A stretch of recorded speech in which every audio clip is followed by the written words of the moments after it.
kept on Sunday. With your kind permission, I do record these sessions.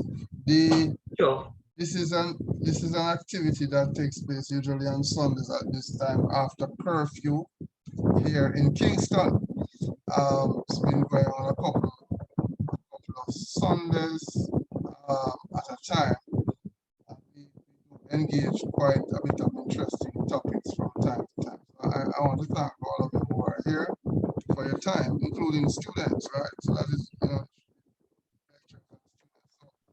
this forum is actually called Caribbean Thought Leadership. Persons from Jamaica, the rest of the Caribbean, and the diaspora tend to participate. Interest. So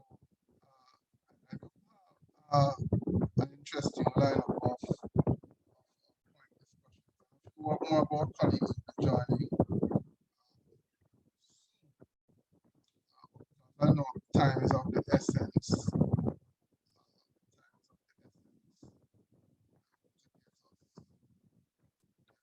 Boy.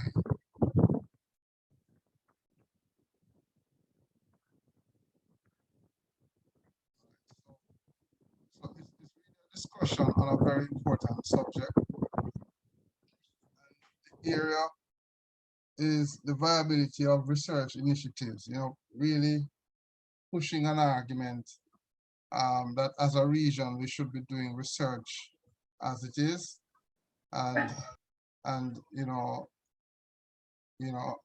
spending time to sort of discern what is it that we should and should not be focusing on. Now we are all in the middle of a pandemic, as we may know, and some thoughts are that a lot more research has to go into what we should be doing as a region to solve some of the problems. So again, a pleasant welcome to you all. And just for courtesy, can we just introduce ourselves? We usually do that, so I allow persons just to quickly introduce themselves. I am Sean Thorpe from the University of Technology, Jamaica, and I am the host for this particular forum. My other colleague who should be hastening his footsteps is Dr. Arnett Campbell. So we actually came up with this concept a few months before, and we've been holding these sessions for the general public. But let me have the distinguished pleasure of just hearing who you are, and I'll note it for the purposes of this podcast. Kindly introduce yourselves. I see here starting with David. David Chong. Yes, Professor Chong. Go ahead, sir. Good afternoon, everyone. I'm a former student of the VTDI. Yes. Good. I like how you said that. Okay, former student in IT. Yes, I'm currently an IT intern at DGCM. Nice to meet you. All right, thank you for coming, David. And okay, I see here D.E. Edwards. Hi, Sean. I'm Diane Edwards from Jampro. Lovely. Diane, you finally were able to join us. A very important time to join us to hear the right conversation. Thank you. And I have here Kim Malilu.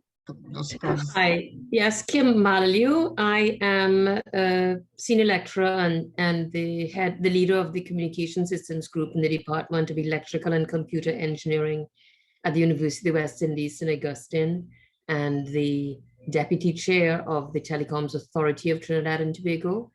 Excellent. And a former teacher of Diane. This is reunion day. Well, yes, what can I say? Yes. Well, I led the Masters in Telecoms Regulation and Policy several years. Yes, I remember that. And led it, and yes, and Diane was one of our star students. Excellent, so, excellent. I don't think this is the right Diane, Kim. Well, you don't think it's the right one. All right. No, because there are a couple of us, Diane Edwards is, but never mind. Well, your voice does not sound like Diane at all. No, but, I think there's one that's a lawyer. I'm not that one. Yes, that's Diane. So I'm so very sorry. No problem. Not to worry. And it's funny because the D Edwards, the D could be for anything. You Yes. understand? So it is really bizarre that I assumed, because Diane's Skype ID, I think it was, is D Edwards. Okay. Forgive me, Don't, because No, don't, no worry, problem. don't No worry problem. about it. Don't worry about it. She's going to introduce herself and you'll be just as pleased that you made her acquaintance. Then can I allow you to just kindly, for my podcast audience, please, just for introductions. Yeah, no, I just said I'm Diane Edwards. I'm president of JAMPRO, which is JAMPRO. Jamaica's Economic Okay. Development Agency. Thank you. Thank you. I get that. All right. So it's warm welcome to you all. And I see here Murphy Facey. Yes.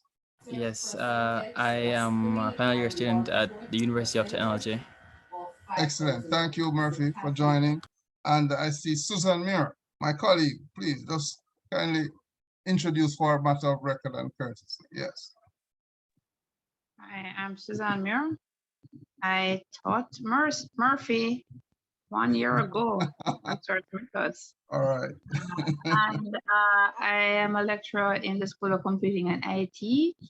And I came to this session because I see it's about research initiatives, and I formally launched a research initiative 2 months ago.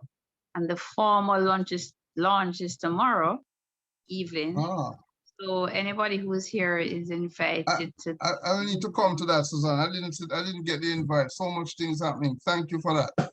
That's the Health Informatics Group, right? Yes. No, Dr. Thurp.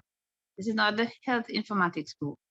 This is the group that has an acronym, Awesome Academic Writing Education, Oh, all right.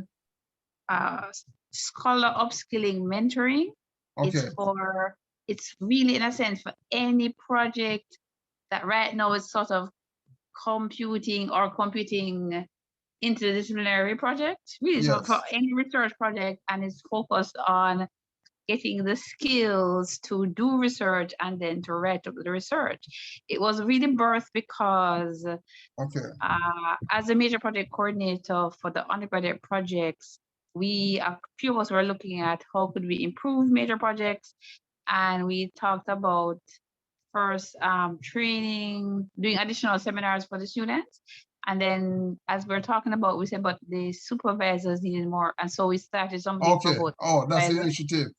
Okay. Right. And then All right. it's actually more than that, because there's another right. part of it for this summer. But the All right. formal launch is tomorrow. So there are 2 guest speakers, and 5 p.m. sharp tomorrow, there All right. are the formal launch. All right. Thank you for that update. I can put the link in the chat at some point. Sure. Sure.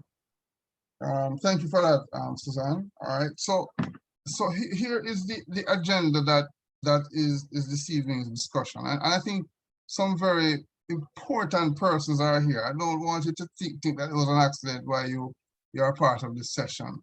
There is a community of thought that research is broken down into basic versus applied research.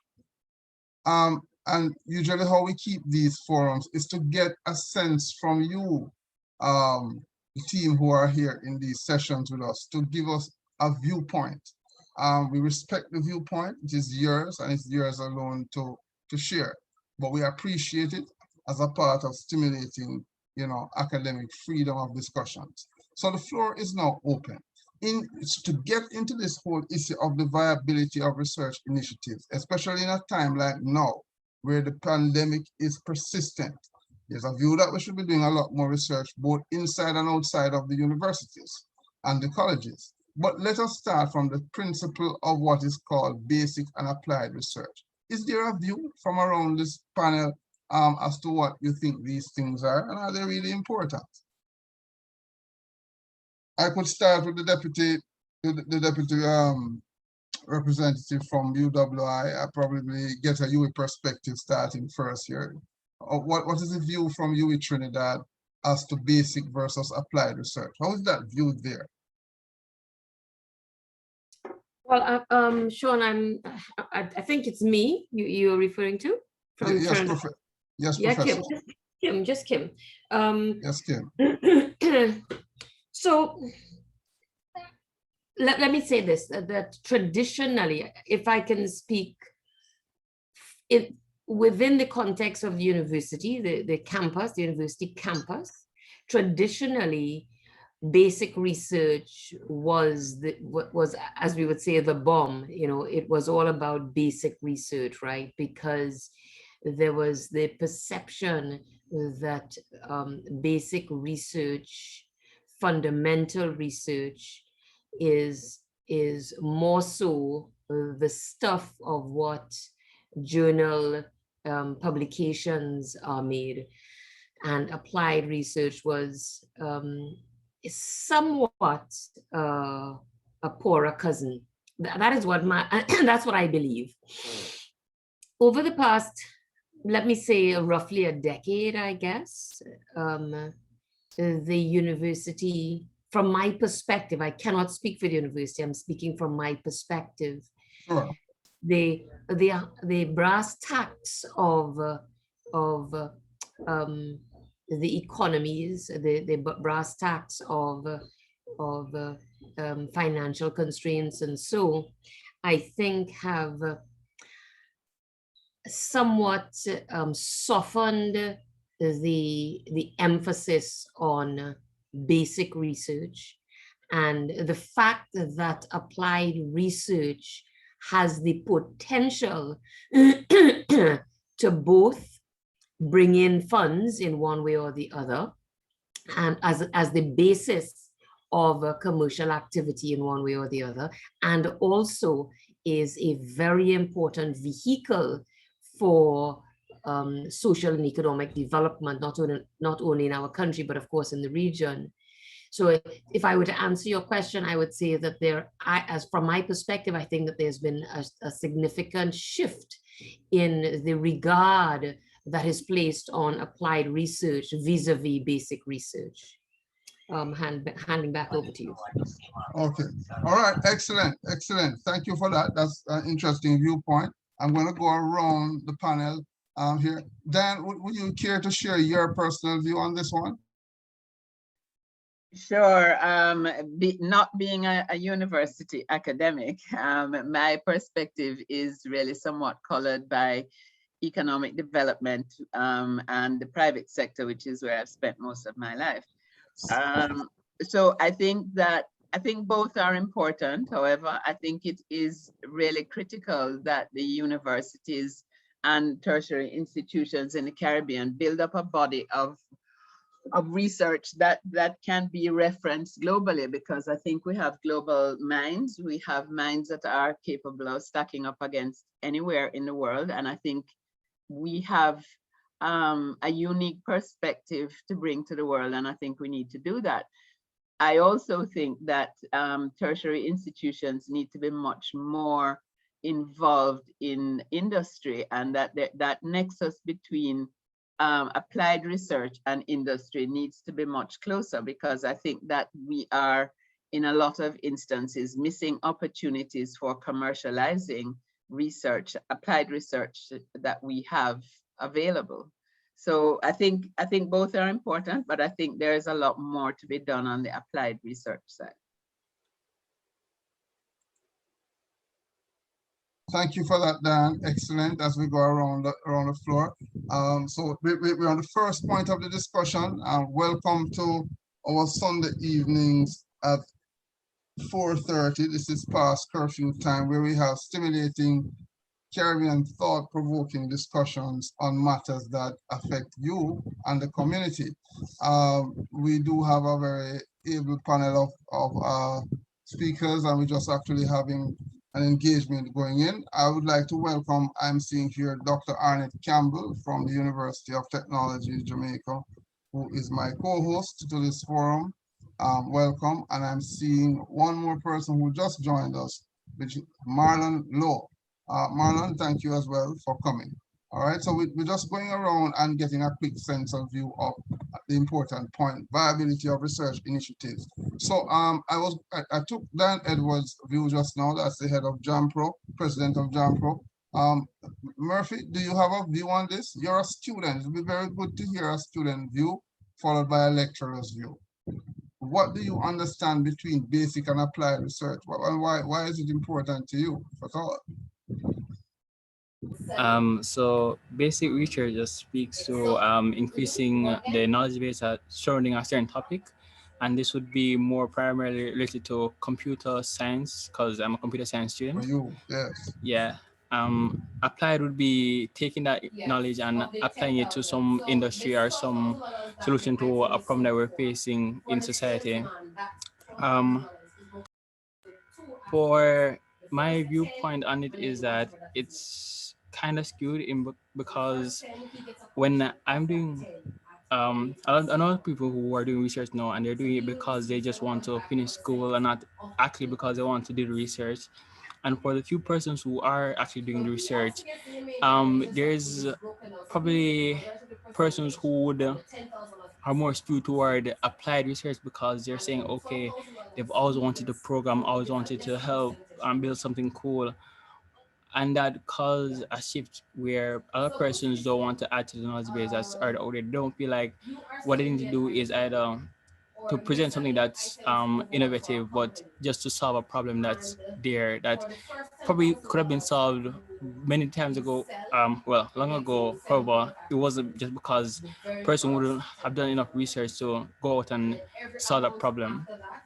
And also, when it comes down to even basic research, I think my faculty on a whole doesn't promote it enough, where we try to encourage students to create projects that they can use to make themselves more marketable versus just trying to figure out how a certain thing that they're interested in works and to add to the information that's currently out there.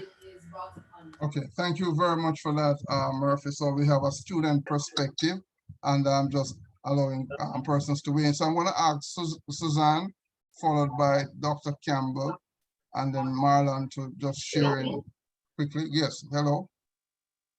Yeah, I'm gonna use. Oh, Go ahead, Ms. Muir.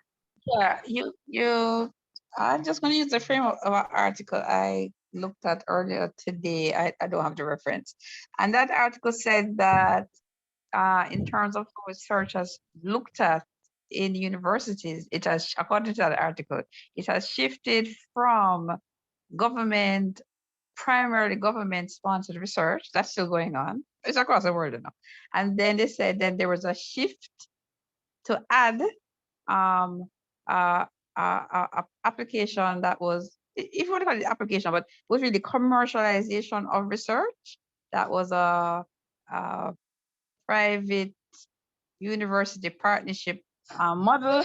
And then they said much more recently, I remember the dates there. So I would say there's two types of applied research. Then much more recently, there's been an emphasis on research that has societal value. For example, for the sustainable development goals at the UN and other things like that. And my take on that is that really all of them are valuable in different ways. I wouldn't want to say any is more important, but my one comment as somebody who currently is part of Jamaica's COVID-19 research group, that's not the right name, and it has many proposed research projects of which only some have started because of lack of funding. Literally, the government of Jamaica is not funding its own projects, only some. My concern is research is valuable and the capacity in my mind is here, not just in computing, in health, in many areas. The problem is how do we ensure that we get the funding for projects that are worthwhile? I'll just add that into the mix. I don't want to disagree with anything anybody else has said, but at the end of it, it's not only the value of the project, if the projects are costly to get off the ground, how do we ensure that valuable projects actually are launched? That's an open-ended question. Excellent point, Ms. Muir. So we're going around the table quickly. Sir Campbell, Dr. Campbell, you have a view on this? Very pointed views about applied versus basic research. Okay. Yes. Okay. Good evening, everyone. Good afternoon, sir. Yes. My take on research for the sake of research, or research that is meaningful, that is solving meaningful problems, what should we be doing as a university, as researchers? Viable research means for me that it's a research topic that we are going to pursue that has some economic value, and definitely there's going to be a demand for that research, the outcome from that research. So the role of the university in this mix, in terms of how do we find viable research topics that we can pursue? Do we? It is not an easy. It's not an easy answer to a question like that. It's a challenging one, because especially in our context of Jamaica, research for me should be connected to what we teach. As we craft our topics, those topics should not necessarily be just what I feel as a researcher, but it should be based on what the community is demanding, those kind of problems that the community is experiencing and is seeking answers to.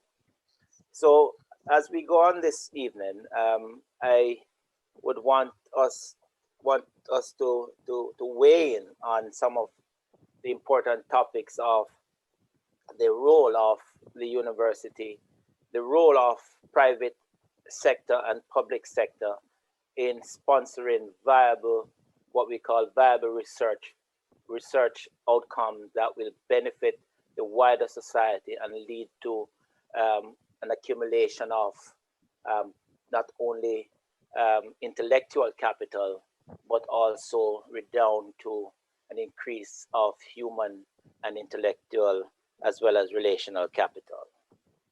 Right, that's what I have to say at the beginning. Thank you for that, Dr. Campbell. So it's a very stimulating discussion so far on a very important topic. I'd like to thank students, staff, and industry, the participants here this afternoon to weigh in on a very pointed conversation that here in the university we have had unending. So as you correctly said, Dr. Campbell, you could have students' assignments, students, the industrial, okay, let me mute persons, please. Okay, all right. So when you come into a formal setting, you know, you might be working on a project which simply is just for straight academic purposes. It has value, but it doesn't necessarily mean have less value than something that the industry wants as a use case tomorrow. But there is merit in both, we will agree. And what is in basic research can be moved over to applied because industry might need them tomorrow as use cases. God knows right now in the pandemic, we will welcome research that is going to support how we find clear solutions to coming up with the type of vaccines that will help to solve COVID-19, as I heard Ms. Muir pointing out earlier. So against the background of that, let us move the conversation a little bit further then, in terms of this viability question. Viable means that it should be an enabler for the environment to have these outcomes. So hold on, let me ask then, where should we be focusing our research spend in the Caribbean? You know, you send students to colleges, universities, and so on, but where should we be focusing our spend in terms of research? And probably I would like to start with Diane on this conversation. Diane, you came at the right time, and I probably would have shifted it to someone else if you were not here. But with an outlook like yourself as the head of JAMPRO, look into your crystal ball for a moment, if I may ask you to do so, and share with us from what you see on the ground, where should we be focusing as a part of this whole research agenda? Thanks, Sean. That's a very, very tough question. Okay, so since COVID, what JAMPRO has done is to pivot to sectors that we think can really push economic recovery or drive economic recovery fastest. And for us, really, agribusiness and the digital economy are two of the biggest things, and health. But health is harder for the private sector to get their arms around, other than health products. So I think the whole question of innovation is a weak area for the Caribbean. Certainly, most of our countries are spending very little on R&D. So I would say we need to focus on making our agriculture into an agribusiness, making it much more viable. If you look at a Caribbean which imports 85% of its food, I think that's crazy. I think if you don't have food security, you're really highly vulnerable. I mean, we're vulnerable to climate change, agreed, but the food security, I think, has got to be at the top of the agenda, and then export of food products. And I think the innovation is seriously lacking in that area. So if you look at the diaspora, for instance, where most of our food products go, the diaspora is changing and evolving and mainstreaming. And so the consumption patterns are totally different now. So we we have to be evolving the products, even at using the base of our local products. We have to be evolving into, you know, gluten-free products, into vacuum packed products, into processed products. So I think there's a whole raft of innovation in the whole food sector that needs to happen. I think digital is critical, and the digital economy and how we build the digital economy is critical. And I think we right now don't have a viable economic model that shows us how to stimulate creation of enterprise, building of enterprise, export of enterprise and services. So, I mean, I could go on a lot longer, because health products, I think, is a huge opportunity for the Caribbean, because I think health is going to be one of the big drivers of tourism and people's consciousness for certainly the next 5 to 10 years and probably longer. So I think the whole area of health products is another area where R&D can make a huge difference. I'll stop there. Thank you. Stop there. And that's 2 out of, you gave me 2 out of the 3, which is a very good point. Indeed, those are 2 very important areas, and I would argue that the universities and the private public sector partnerships really need to be looking into this deliberately. Okay, let me go around the table. So I'll go back to one of our students here, and I see Gary joining us, Gary Harrison. Thank you for joining, Gary. Let me ask Murphy, if he's still here, and if he jumped off. Murphy, you want to weigh in on that as well for me? And then probably Marlon.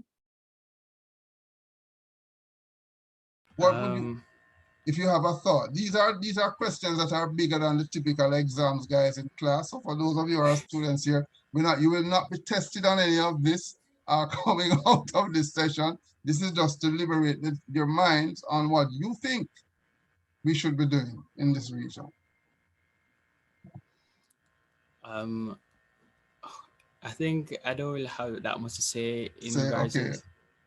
But I will say that I personally, I thought about doing something that would involve some form of health, as in terms of building a pharmaceutical app that would, you know, increase distribution to persons who don't really have access to it because of the whole quarantining, or some form of app that help with just distribution on a whole. However, that the world has shifted in a way that I don't think distribution is now a problem, because I don't know if you noticed, but they have a lot of apps that, you know, even distribute food and distribute application with the drones and so forth. So I guess I would have to do more research in terms of what is happening in coming to give an answer to that. Fair enough, and that's fair enough. So I'm going around the table still here. So Susan, you could weigh in if you choose here, and followed by Dr. Campbell. And I think I have some other students here. You feel free to join in. I see the names and I know them. Yes. But go ahead, Suzanne. You have any thoughts on this one? I think I think there's so many opportunities. I think what I would Yeah. add to what was already listed, meaning in addition to the digital economy and agriculture and health, I mean, there's so many opportunities in all those three areas. I think the time is right for economic opportunities in online education, as in Jamaica to the world. Given that essentially now education is, I think past the pandemic, some education will be going back face to face, but there are more opportunities for the Caribbean to open up its educational, both short courses and formal university courses to the entire world. We should be looking at innovative ways of doing that.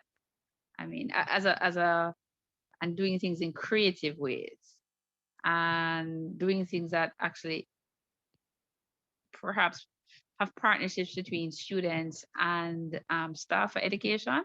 And the one thing we really haven't said formally is it's not, the partnerships are not just between industry and universities. We need to also have partnerships with universities and governments, and some things all three. If you think back to what happened, the unfortunate saga with the health app that tracked tourists, and then later what happened with the vaccine app, as far as I know, in Jamaica, it was the private sector that funded that app. And it's really, we need to look collectively, strategically, government, university, and industry, how we can work together to figure out what will actually strategically take our country forward and our region forward.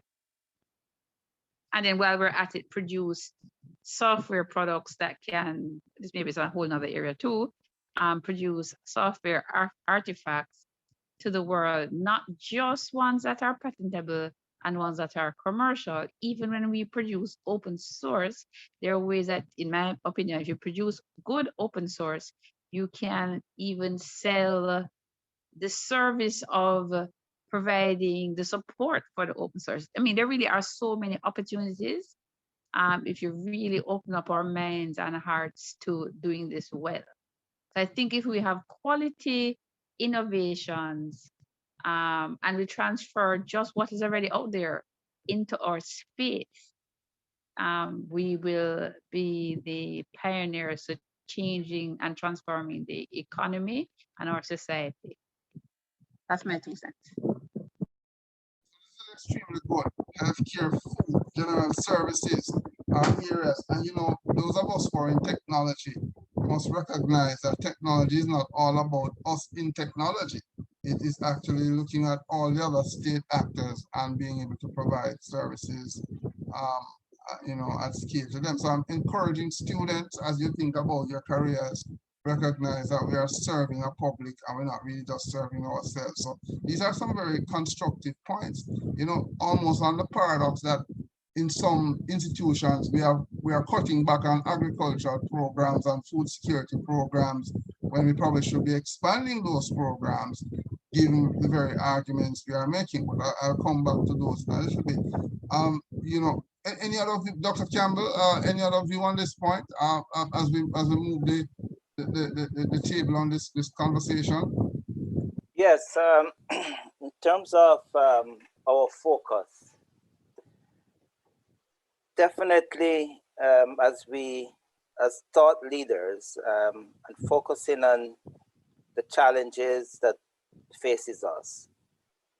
And I speak from a business IT strategist perspective. We see 3 strategies emerging. We see the data, digital, and cloud. Yet we do not have a roadmap that have yet been defined as to how we are going to be able to transform businesses from their current state into digital businesses. if we are to exploit the emerging technologies, if we are to exploit Internet of Things and all the new wave and the disruption that technology is going to be hitting us with in the next few years, we have to craft our own niche within that space. The tendency sometimes is for us to say that we are so many years behind the developed world.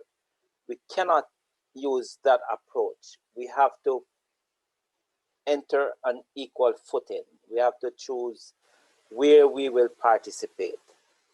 So what will we do? So for example, I see a lot of opportunities in converting our data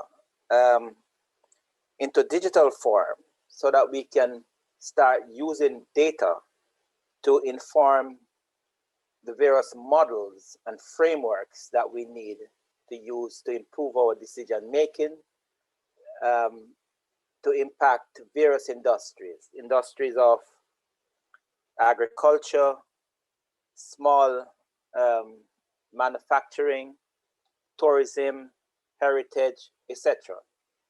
So for example, our region is so rich with knowledge of the 17th, 18th, 19th century. How do we capture all of that information and monetize that kind of information and let it be part of the knowledge products that we are putting out there in the internet? You're advocating digital tourism right there. I get that's what you're suggesting, but continue. Yeah. I like it. Yeah. Yeah. So so I'm advocating that as one possible outcome. So my view is that if the way we teach our students, the way we craft our curriculum needs to be disrupted. So if we are teaching, we must inform our teaching out of the problem space, and that problem space. So I view Jamaica, I view the industries as a lab.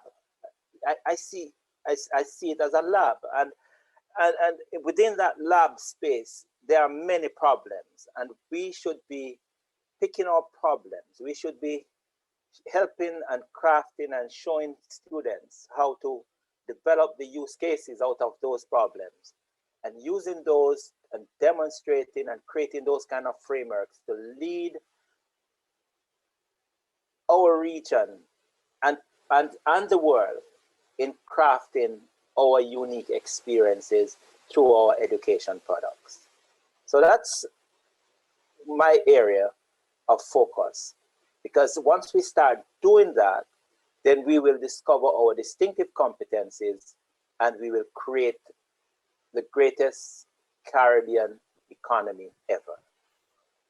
I appreciate that input, Dr. Campbell. Welcome everybody to Podcast Land, joining on Caribbean Thought Leadership, and this evening we're looking at the viability of research really and its initiatives to stimulate the whole area of economic development and growth, in particular technology-driven focus to how we provide that input. So I like where this is going, and students, I hope you hear what is being suggested. I could easily argue that every student in every college or every university should be thinking of some kind of a startup in these areas. Be bold, take the chance, and move into a domain that you have never moved before, because from where we sit, it is those who pivot and those who leave a trail are going to be the first movers and the first winners. So it then brings into sharp focus some points here. And I want the students to be weighing in, and please feel to interrupt me because this is your forum this afternoon, right? To interrupt me. I am then suggesting then that if you're going to think about the sustainability of the areas that you just mentioned, and I think they are very important areas. I listen to Dan's views, I listen to Suzanne's views, I listen to yours, Dr. Campbell, I listened to the students' views earlier. But the issue of sustainability, considering that there's all this argument that money is not plentiful in the region to do all the things that we'd like to do. But if we prioritize, what then would be your sustainability model for supporting these focus areas? And I'm going to tell you, I don't have all the answers. You know, I picked these questions from my own, own research on them, but let me just hear, and it's an open question to the floor. How then, based on what you have all said, would you be driving this as a sustainability in the light that money is short everywhere in this time? What would you suggest as a sustainability to pushing out these areas for our region? Anyone can take it. I'm picking on anybody specifically, unless I have to. Sean, I can just venture some sort of response. I mean, I think first of all, I do not agree that money is scarce in this region. I think actually there is a lot of money tied up in various places. There's a lot of money in pension funds. There's a lot of money in capital markets. So money goes to where it thinks it can get a return. Yes, thank you for that. I stand corrected. Yes. Yeah, so I think that what the universities need to look at is where are the research areas that they can make an impact on private endeavor. Okay, so how can they involve the private sector more in research? I think it's going to be harder to get the private sector to fund basic research. They have to see, private sector is by definition self-interested, so let's not fight that, let's work with it. So if the private sector sees that, for instance, some new nutraceutical product is going to make them money, that's the kind of research they will fund. If they see that innovation in blended education, for instance, is going to drive the creation of new institutions, attract new students, etc., then they will participate in funding it. And that's, I think, where universities need to go, engage much more with the private sector, get them to endow research funds, focus on where do they need research. I mean, I spoke about food products and natural products research. That is certainly one area, but that's not the only area. Health products, digital, how do you convert some of what they are doing to digital to make them more efficient, to help them to make more money, because that's really what the private sector wants. So I think it's really about creating research funds with private sector input, and those could be banks, but they could also be private industry. It's really researching how do you unlock their funding and how do you get them involved in the kinds of research and how do you tailor the research to the needs. So it's like any other marketing proposal. You study the market, you find out what they want, and you tailor some products to suit their needs, I'm happy for that point. I'm moving the question around the table. I'm going to come back to Dan's contribution. You said you could volunteer, so I'm going to go ahead and volunteer. Go ahead, Suzanne. Yes, so I think that really, along the line of what Dan was just saying, it's really about going beyond what paper has called pilotitis, because pilot what? Like pilot projects. Instead of just doing a pilot project and leaving it alone, that happens especially in the developing countries across the world. Yes.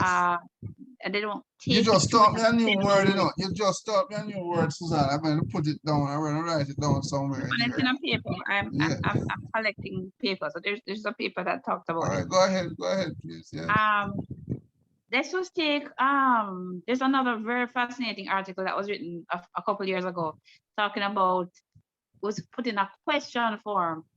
Can faculty publish with undergraduate students. I'm not remembering exactly how he said it. And here's my take. We can actually do projects that staff and students together can come up with relevant projects. Right. At the end of the project, you have a pilot. Then based on that data, you can say, oh, there's some empirical data that shows that this has some promise. You go at that point, if you don't go already, you go at that point with the, you know, the either the mini or the actual pilot that is just in kernel form to industry, if you don't see it before. And then you say, here, we have this project. And then you take several years and you basically map out a project where you do it perhaps with different groups over time so that you find projects that can actually be applied in a way. So for example, right now, I'm actually something that, is he still here? Something that, what's his name? Murphy. Oh, Murphy. Murphy just mentioned a group that I'm supervising right now, undergraduate students, some really bright young people. They came up with a project looking at e-prescription apps, and there's actually already e-prescription apps in Jamaica, but they want in that project to also include integrating medication adherence. They want to be quite fancy.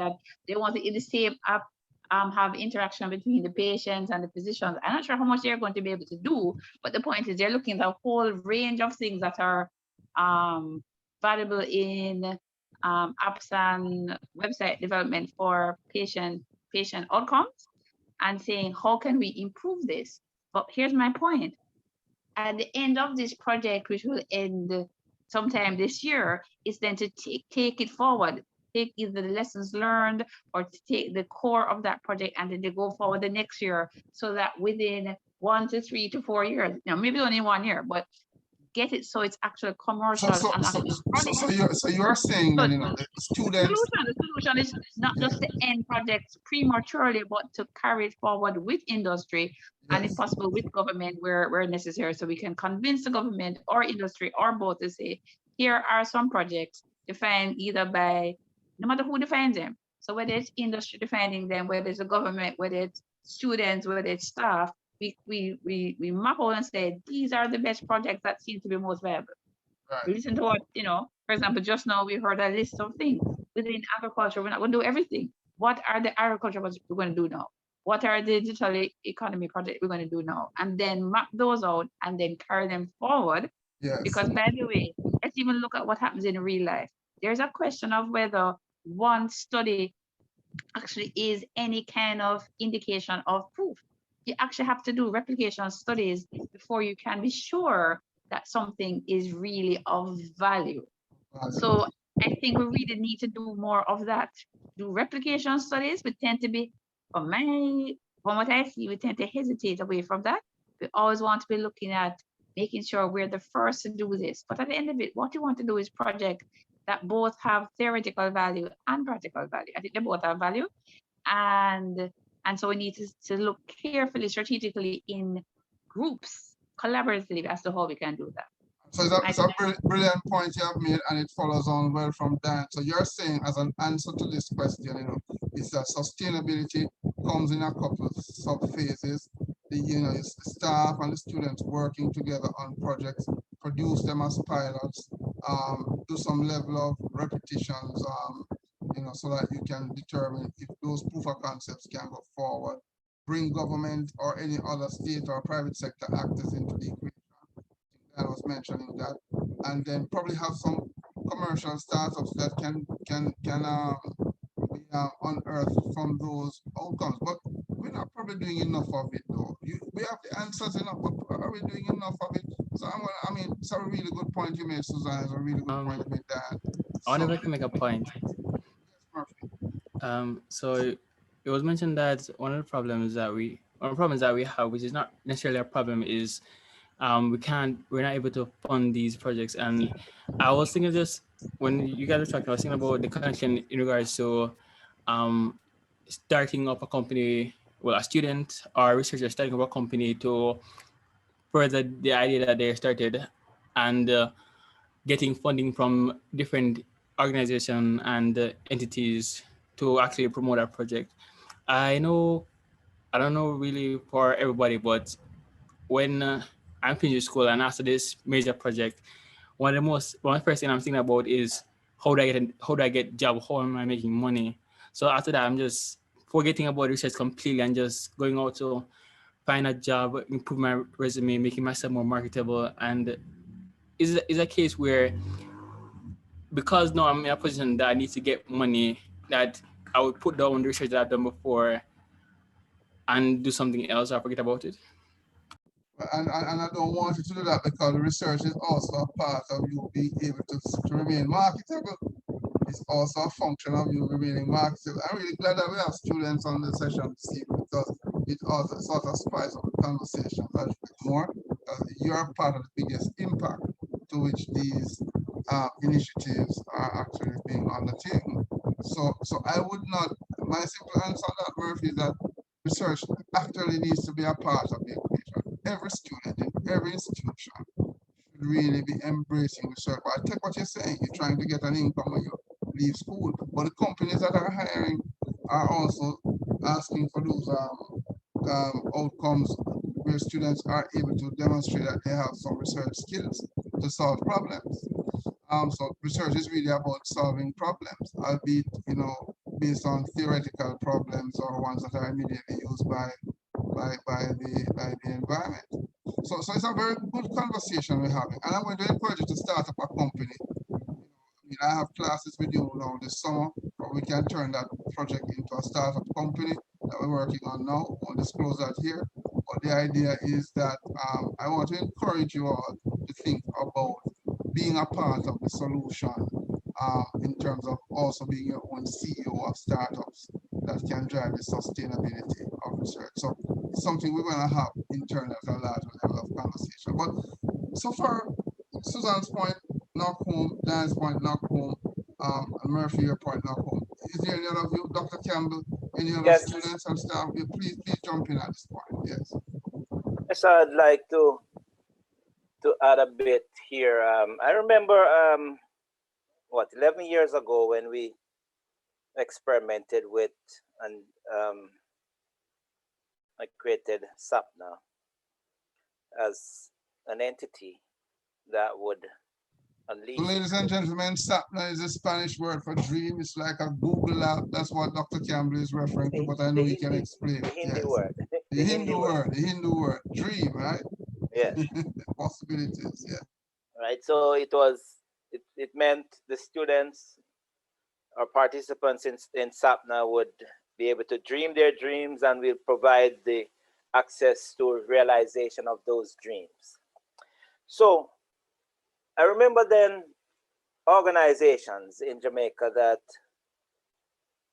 when these students primarily were not the typical disciplined students who were focusing on their GPAs, and so they would be liming under the gazebo and they would be playing Warcraft or any of those games. Hope I'm not too dated. And they were bored with school.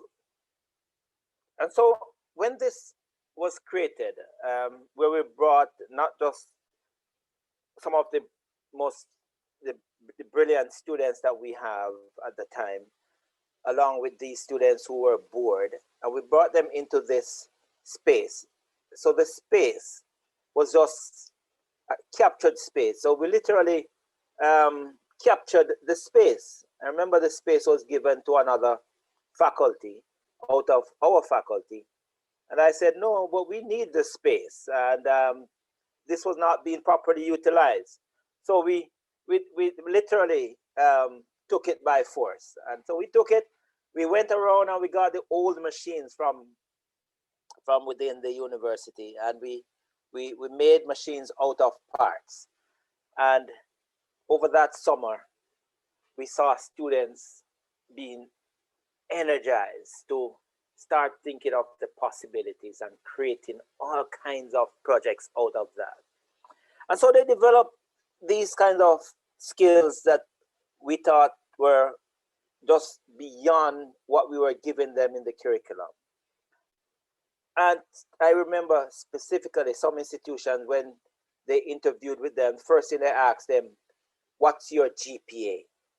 And if they didn't have a 4.0 GPA or a 3.7 plus GPA, they didn't even listen to them.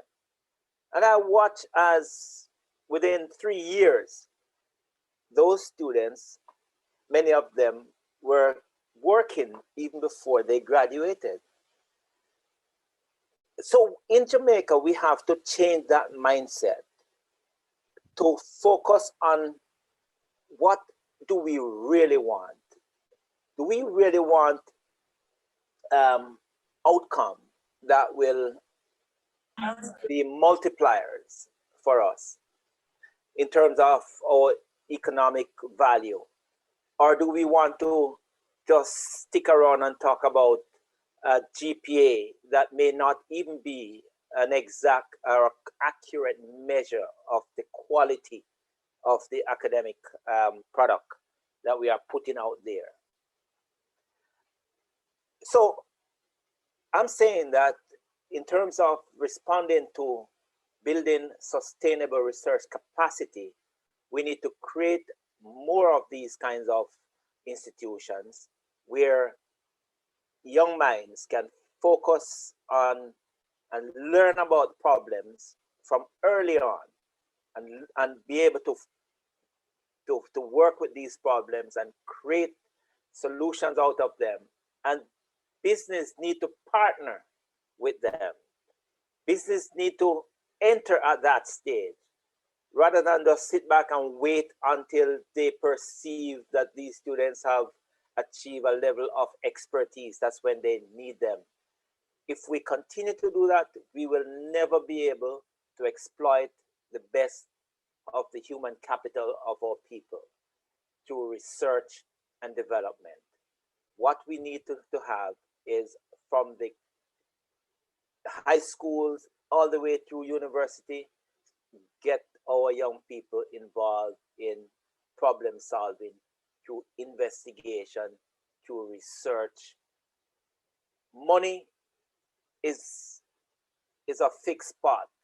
It's there. It's just money does move wherever the advantage is, right? Yeah, and I'm so happy that Dan Point responded to that, because it is not a shortage of money that we suffer from. It is a will to implement, to move through the difficult process of when we don't see the outcome, just keep working until we start realizing the possibilities. And so for our university, our school, we have to ensure that we start produce outcomes, and we have to be able to negotiate with business in a way that business sees the value and contribute. Don't just yield and just give up our students to them because they say they want them, but they should bring something tangible to the university if they believe that the university is their partner. No, this is excellent. Excellent. John, excellent. Can I jump in there? Can I just jump in there very quickly? Yes, Dan, you can jump in. Thank you. Go ahead, please. Yes. I mean, I think that Dr. Campbell, their point is to some critical things. And I think one of the additional points I would make is that we need to educate business in Jamaica. Obviously, I have to be careful how I say this. Okay, business in Jamaica, in a lot of ways, they are not innovating. They tend to be operating on old business models. And this is where I think that it's, yeah, but I don't really want to be publicly saying. Yes, yes. So I think there is a very strong role and opportunity for the universities to really be helping business, because apart from, you know, the 1% of big business in Jamaica who are well managed and, you know, they have their business models down pat, but I'm talking about the mid-tier now, yes. Primarily, who yes. are really in antiquated business models, and they're yes. not agile, they're not ready for the 21st century. And this is where I think universities have to help them to come into the 21st century, and even to show them what the millennial market is about, because they are still talking to me about, oh, they're going to export to the diaspora, as if the diaspora is some homogeneous thing that is sitting there waiting for them to target. That is absolutely not the case. So I think we need to start to teach them what the consumers of tomorrow will be like, but also what the minds of tomorrow can bring to the table. So it's almost like you are creating the demand, if you're understanding what I'm saying, because they need to be led into the unknown unknowns. They don't know what they don't know because their minds are not open enough. They're just struggling to survive. So I think universities have to really start to open their minds to different opportunities and to different perspectives, even in the sectors that they are currently in. So excellent. I think, yeah. So this summer we are opening a new company called Expanded Sapna.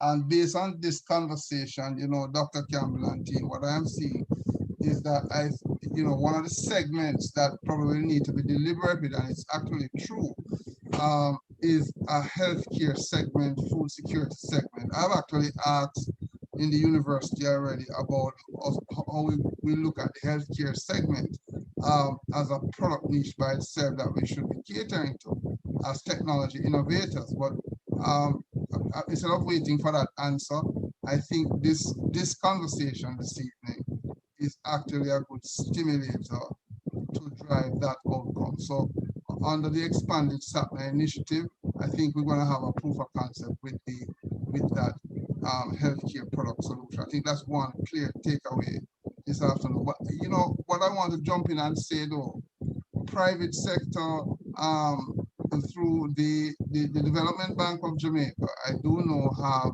some enabling funds that they provide from time to time. I mean, in my own capacity as the former president of the Jamaica Computer Society, I would have sat in meetings with like Dan Edwards here and the head of the DBJ and so on. And they do have small pockets of funds to support new startups, to take initiatives like what Suzanne was indicating earlier, where she moved it from her pilot with her students and then repeat it and then try and determine if she can get a commercial startup out of it.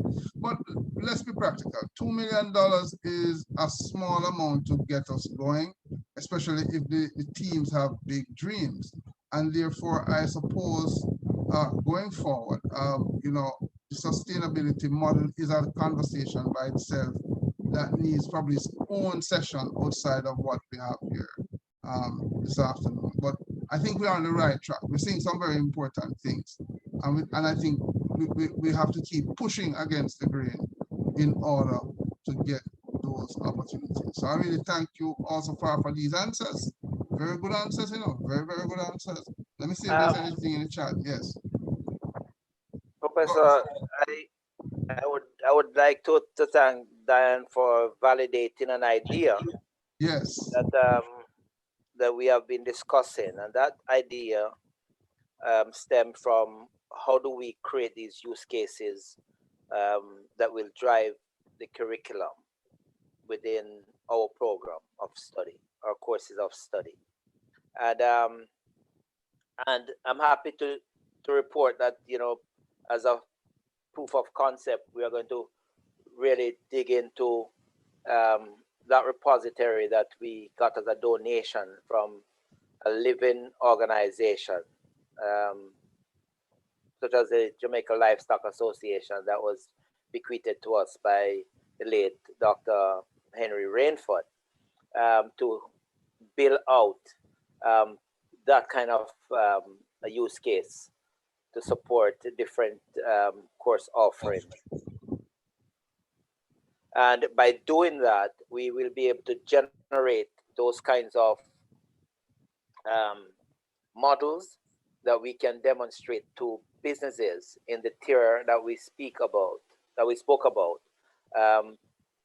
that the university is capable of helping them to define the kind of business model that they need to be contemplating in this digital era. Excellent, excellent, Dr. Campbell. So we have, and I see where Dan is putting in the chat that there is the Biggie initiative, which I'm aware of. I've been guilty for part of the pandemic, though, for not being in some of the meetings, though, Dan, I must admit. But I think there's an opportunity to catch those alignment, even that there's a project there. So I'm going to see if under the expanded SAPNA initiative, we can see how we do some partnership. You know what I'm thinking? Just listening to Dan and yourself just now, there needs to be under that Biggie project you just mentioned, the list of the kind of projects that are coming to it and how we in the university seek to map and associate ourselves with it. It's still not done. We have not been doing it. We have not done a timely job in doing the mapping. So I will definitely take this back to the TIC with Nigel Cooper, Dan, and look at some of the initiatives here from the session to see how quickly we can get students and graduates into startup. And listening to Murphy, earlier, what I know this summer is that many students will be trying to get into jobs. Some of those jobs are not necessarily where they used to be, and new initiatives are going to present themselves for which jobs will be probably no more. You might be a CEO, Murphy, going into the future, not just somebody working for someone. So there's a complete opportunity here that we don't even tap into. So thank you all so far for these answers. So here's a question then, and we should be the devil's playing devil's advocate now, and the big white elephant in the room. If government knows that some of these are the big ticket areas, let's use what Dan indicated earlier based on that map, healthcare, food, and so on. Should we be driving the sustainable R&D in those areas where we put the researchers try and measure the productivity from those areas? Shouldn't we be putting deliberately our emphasis there? To the point that I would love to know, and I'm putting it on the table here, why isn't government doing more spend into R&D? Is it that they don't have the money? There's a end question there. Is it that they don't trust necessarily that the researchers can produce at the required level? So really I'm going to the question of productivity levels. Is there an issue about doing research and productivity levels that have dogged us for over a decade or two while we're not seeing the major investments coming in?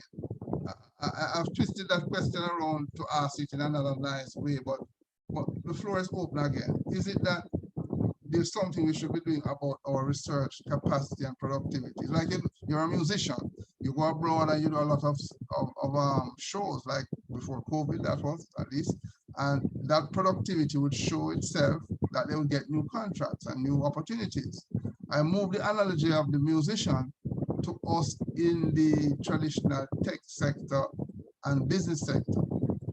How do we demonstrate our productivity given the challenges and all, and how does government fit into that equation to make sure that this is an opportunity for them that they can leverage from us? So, and it can go anywhere. Anybody can start with that one. I can jump in here again because Jampro has been doing some work on total factor productivity, because we know very well that productivity in Jamaica has either stagnated or declined for the last like 30 years. And it's a sad and woeful tale. And there needs to be a lot more research into why our productivity is so low, because we can never really grow the economy unless we turn around that graph and start to grow in terms of productivity. And it's not only because of technology. There are a raft of reasons. There are like about 20 or 25 variables that we looked at with the Productivity Center and with a whole committee looking at the whole question of total factor productivity. So again, I think this is an area where universities can weigh in. Government has not really had it on its radar because I don't think government understands this question very well. Because if you look at but if you look at whose portfolio does productivity fall under, okay, there is a Jamaica Productivity Center and it falls under the Ministry of Labor. Is that the right place for it? I would say not necessarily. Yes, I would say that the whole approach to skills development is really not taking an economic development approach. We should be doing studies that say, okay, what is the labor market going to look like in 5 years or 10 years? What are the skill sets that we need to be training now for the direction that industry is going and that the global economy is going? You know, all these BPO jobs, and we're aware of this in JAMPRO because we are studying the trends. These BPO jobs have a 5-year life. If we don't upskill our people, which is what we're doing through the Global Services Sector Project, they're going to be out of a job in 5 years because what and AI is going to kill them. So my point is that these are the kinds of things where I see that universities and thought leadership need to be out there putting these questions firmly into the public domain and the public discourse and saying, look, government, you have to pay attention to these things because some of these things, government is not a cohesive force. That's the first thing. Government tends to operate in silos. You know, they're not innovative thinkers. We don't have those kind of think tanks in government in Jamaica. In other countries, yes, but not here. So universities really have to play that role of driving the public conversation. Yes, I really appreciate that's a very pointed and important reference you made there, which then suggests that if the productivity ratios are low, and I probably need to get myself a copy of the latest report to study the index more carefully. The Ministry of Economic Growth and Development, if I have that correct, should be front and center to this particular conversation to understand the skills productivity question and the skills productivity agenda, because feeling which you know, sometimes as an academic, you know, put on that hat squarely, sometimes I said it probably doesn't make any sense to be trying to worry about government where this is concerned, but I go and work with private sectors, do some organic projects and get those outcomes that demonstrate the productivity that I'm looking for and collectively that we should be looking for. But they need to be in the equation. They need to understand it. Is it reasonable to say we can take this to the Ministry of Economic Growth and Development for at least a sit down with that minister and probably the junior minister, because I think that conversation needs to be had. Probably JCS and the likes of the other private sector groups probably need to also be having that conversation as well. Yeah, absolutely. I think you do. I think you do. And as I say, the more voices out there who talk about this and who put this on the table and who stimulate the discussion, the better, because government will focus on, you know, the immediate things, the crises and roads and bridges and these kinds of things, infrastructure, etc. But they don't have a cohesive approach to human skill sets, human talent pool. And this is the fundamental competitiveness factor for economies for the next century. You know, it's all about the human skills, and this is where we are not doing what we need to do. I mean, just take what Susan said about innovation in education. If you look at now, the opportunity we have is that every school in Jamaica can listen to the best teacher from Campion Immaculate, St. Andrew, or JC. Every single school in Jamaica that has the internet can get some input from the best minds in education in Jamaica. So we cannot have these schools, you know, floundering and you know, our classrooms dominated by women, the boys are failing, etc. You know the drill. So we are not being innovative with what we have. We need to take a totally different approach. But sorry to say that government is not going to give the kind of leadership that you are. I understood, and I understand that. So therefore, based on that response, and as we go around the table, that's a brilliant set of responses I'm getting there. I will then ask, probably between Susan. Yes, go ahead. Good question. I think Dan gave a very interesting response. But you asked about research productivity, and I don't think that has been discussed. So I think the productivity of the workforce is definitely important and need to be looked at. But my question is, what about the research productivity of Jamaica and the Caribbean? So I'm just looking at what I know. So for example, it's probably a gap. It's a gap. I'm going to give 2 examples. I'm a part of the COVID-19 upon UTEC's invitation. I'm a Yes. part of the COVID-19 research agenda, which has, I can't recall how many, but it's about almost 10, somewhere between 7 to 10 subcommittees.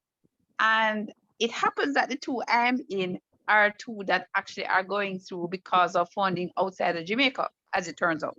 Okay. Most of the projects that were to be funded by the Jamaican government has basically, after 1 year of writing proposals, getting ethics approval, lots of work, not started yet. I mean, it's a long list.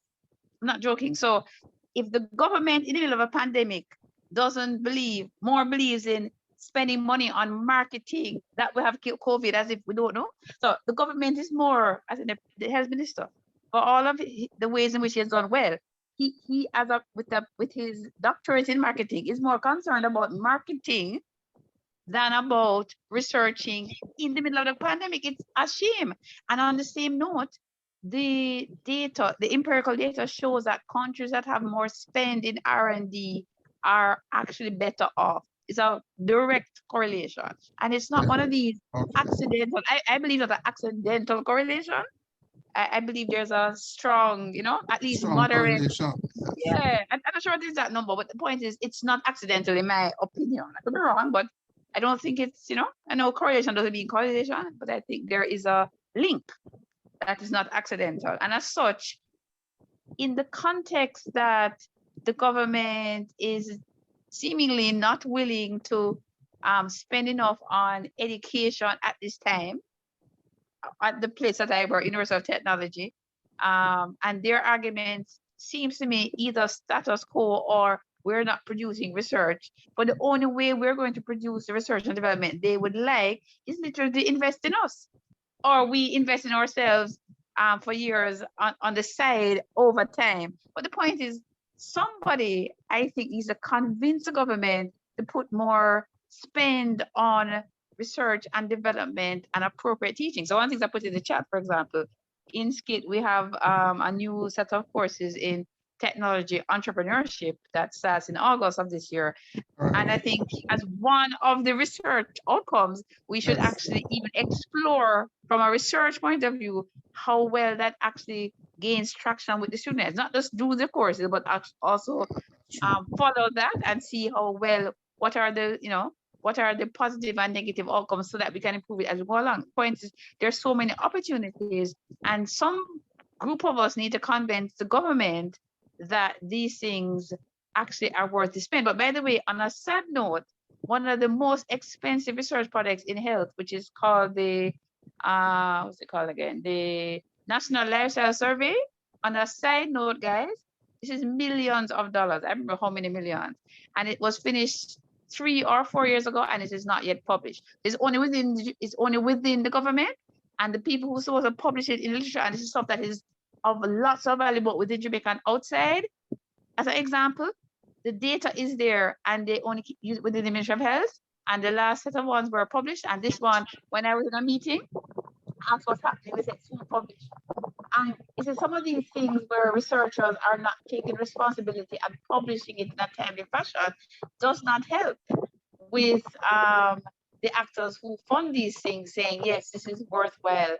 So it's not a simple answer, but really we need to take research and development much more seriously and persuade all decision makers that whatever's gone wrong in the past, this is a new day, and this is what we need to do going forward. Okay, so you're making the distinction that the research productivity as opposed to the type of productivity coming from projects that they're alluding to. They're both important. Right, they're both important, but mutually, independent concerns. Which then, if what you're saying, Suzanne, is consistently true, might mean, from what Dan is also alluding to, that government might not be fully aware of how to track our research productivity in a way that helps us.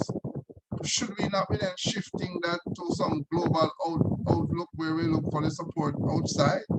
The university, probably the private sector, and probably that might be international private sector. What do you think government will play into that? I don't even know. Which ministry or government agency would have some responsibility? I would say the economic development. I would say the Ministry of Economic Development. So but it's something we have to investigate.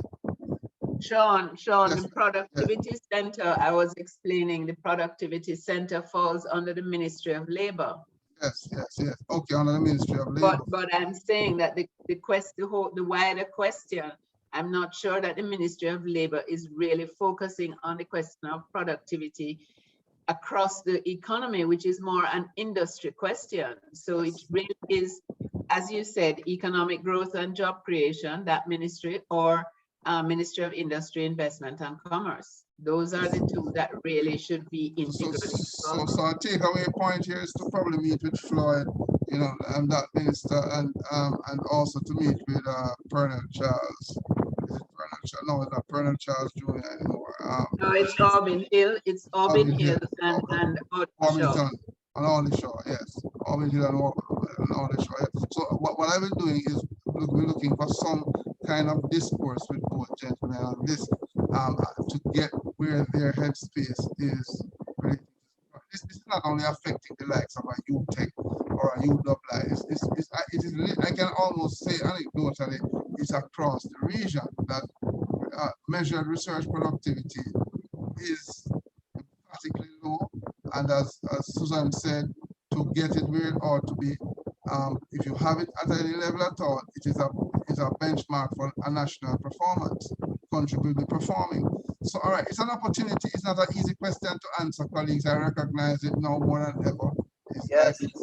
But Dr. Campbell, please jump in at this point. It is definitely not an easy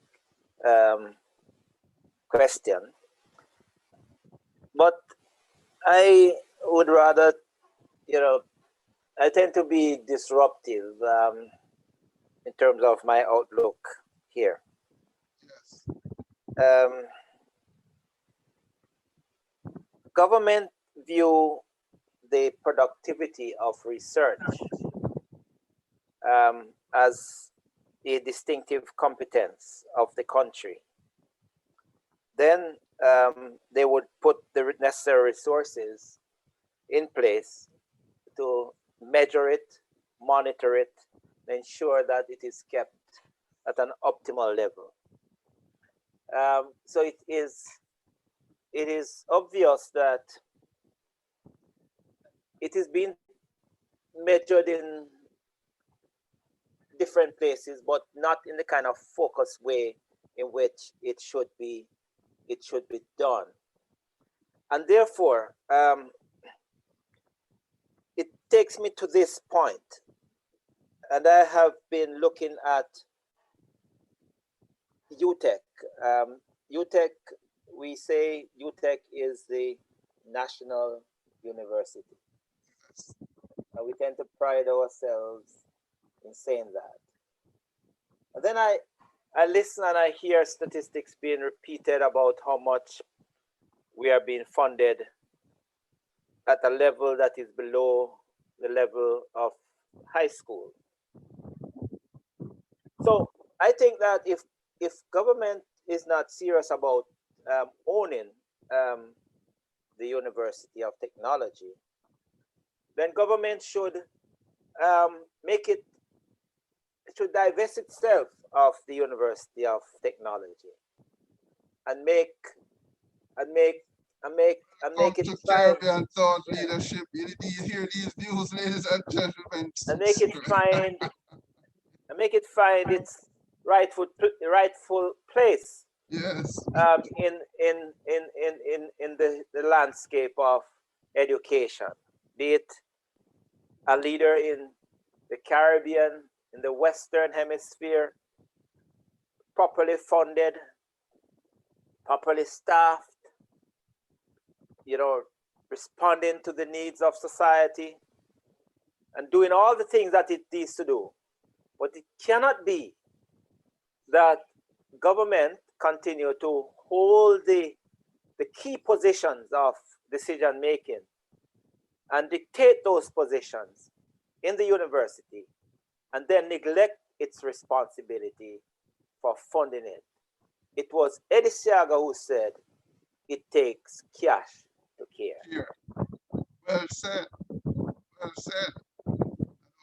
I think that question is now more than answered, and whilst you have made that distinction clear, it is, and I think everybody has heard you well, heard us well. I think it is pushing us now to another level of the conversation. Until government gets their act right, and until we can get that convincing going on, to have that alignment you just mentioned, the partnerships that Dan mentioned, the suggestions that Susan mentioned, and even the students just now, should we not be then looking to model more industry academic type research? Okay, you know, and Dan made it very clear.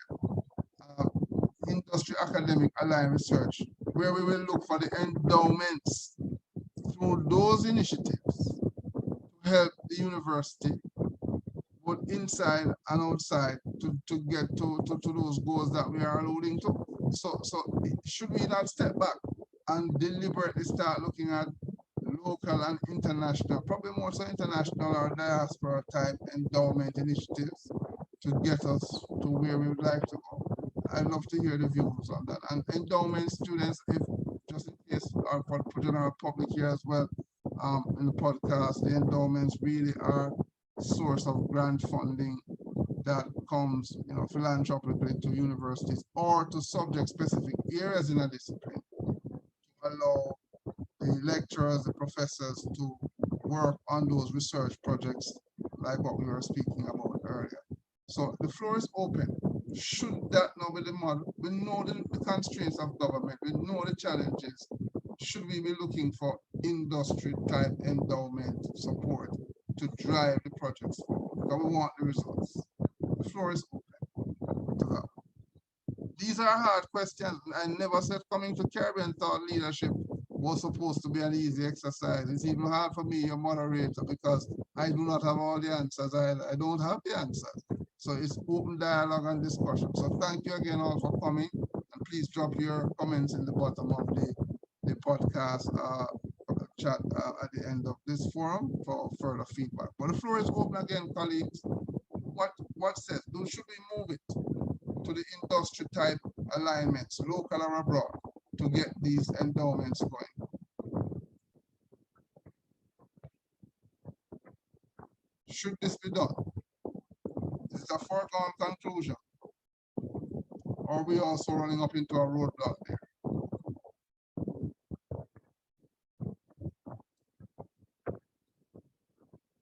I see Faculty of Science and Sport on the call this evening. I wonder who is our representative from that faculty with us this evening. Could you kindly declare yourself, please, for this conversation? Hi, Professor Thorpe. Andrew Lamb here. Yes, Dr. Lamb. Thank you for joining. We're probably going to give you that question first, Dr. Lamb. Thank you very much. We're having a very interesting conversation about where this should be going. What is the view of you and your faculty in terms of endowment and endowment share? You've been hearing us so far. Should this? Yes, man. I've been listening. I've been keeping my tongue. Okay. Keeping my tongue. But well, we know the situation with the other university. They've been treating us. We've been treated like the poor stepdaughter or the stepchild of the family. So it's hard for us to achieve the same things with less resources. So I agree with Mrs. Muir on that, with Suzanne on that. I can't speak for the faculty and I won't, So any comments I make, Is please your take is them yours as and yours alone? Yes. it's Yes. mine and mine alone, and Yes. not the views of the faculty. So I'll put that disclaimer in. Yes, thank you for the disclaimer. Thank you for the disclaimer. Well, academic freedom abound, you know, this is Caribbean thought leadership where we have to start with discussions and open-ended discussions on very important questions. This question looked like it really requires thought. No, I could argue. Prof. Yes, go Prof. ahead. Yes, sir. Marlon Lawyer. Marlon, thank you for jumping in at this point. Yes, go ahead, Marlon. Yes, but I would maybe turn that question inward, or as somebody who is not an academic at the university, a graduate, of Marlon, course. where are you? Where are you, Marlon? Just declare yourself and just a little background about who you are, just for all of us here. Okay.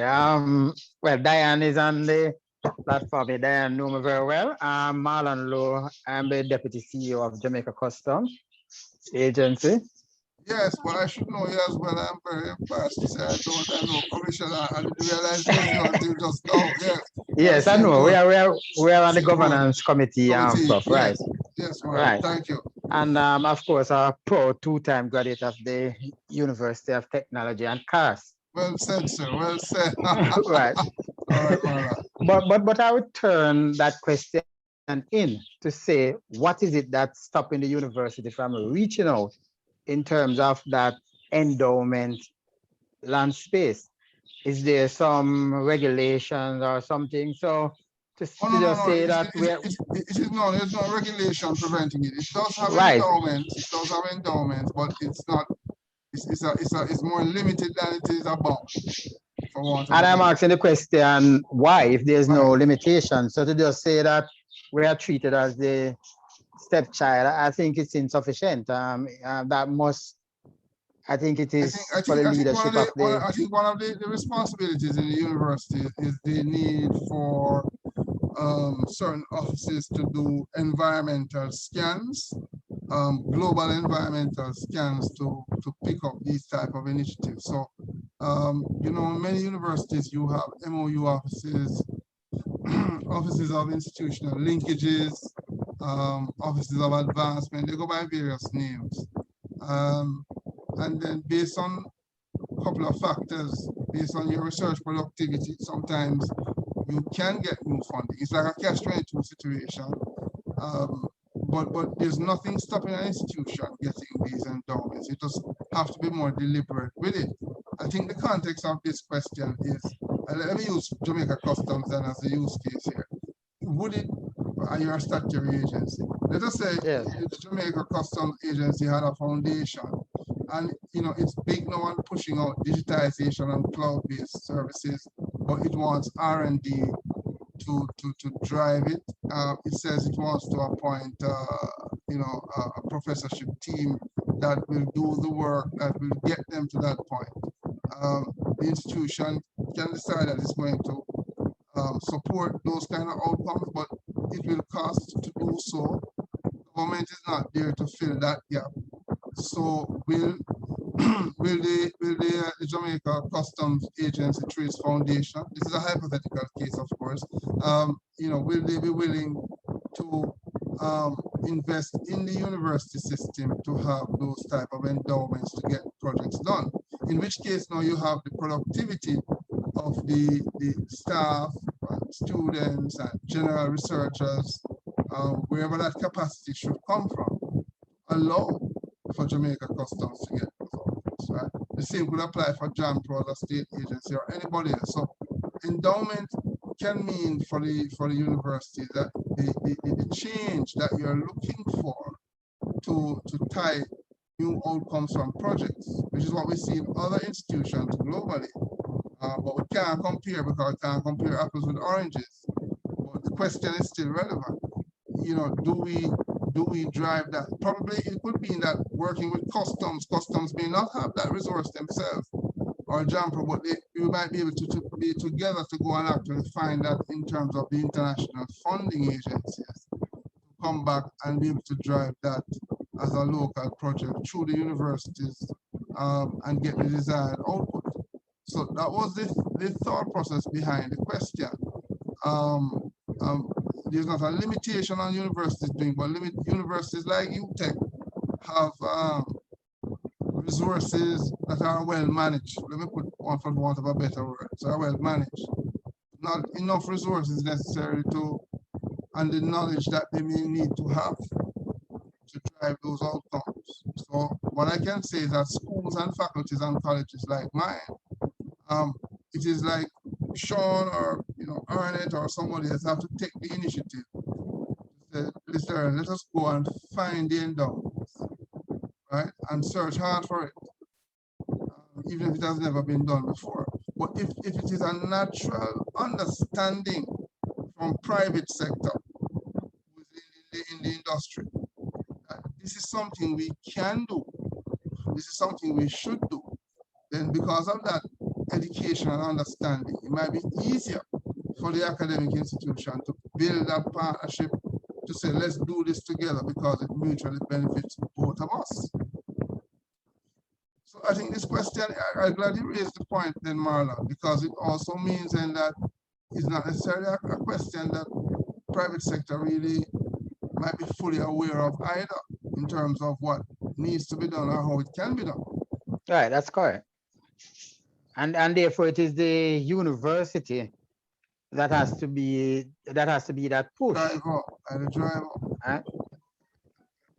But I raise it, Prof, because a lot of things have been said about government, but the question is whether or not it is government that should be pushing the universities or the universities pushing government, right?